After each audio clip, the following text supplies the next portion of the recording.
இயேசுவை விசுவாசிக்கிறவங்களுக்கு நிரந்தரமான ஒரு வாழ்வை கர்த்தர் வச்சிருக்கிறார். அது எங்கே? இந்த பூமியில் இருக்கும்போது அந்த நித்திய ஜீவனை அவன் பெற முடியும். அவன் இந்த பூமியில் நித்திய காலமாக வாழ மாட்டான். அந்த நித்திய ஜீவனை அவன் பூமியில் இருக்கும்போதே பெற்றுக்கொள்வான். ஆனால் அந்த நித்திய ஜீவனை எங்கே அனுபவிப்பான் என்றால் தேவனுடைய ராஜ்யத்தில் அனுபவிப்பான், தேவனுடைய சமூகத்தில் அனுபவிப்பான். இயேசு கிறிஸ்துவை விசுவாசிக்கிற ஒரு மனுஷனுக்கு ஆண்டவர் கொடுக்கிற மூன்றாவது ஆசீர்வாதம் என்ன? அவனுக்கு நித்திய ஜீவனை கொடுக்கிறார். உங்களுக்கு அந்த நித்திய ஜீவன் வேண்டுமா? நித்திய காலமாக வாழணும்னு ஆசைப்படுறீங்களா?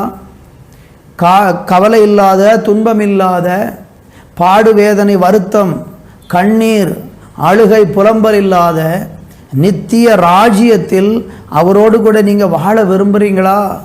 அப்படிப்பட்ட வாழ்வை எதிர்பார்க்குறீங்கன்னா இன்றைக்கு இயேசு கிறிஸ்துவை விசுவாசி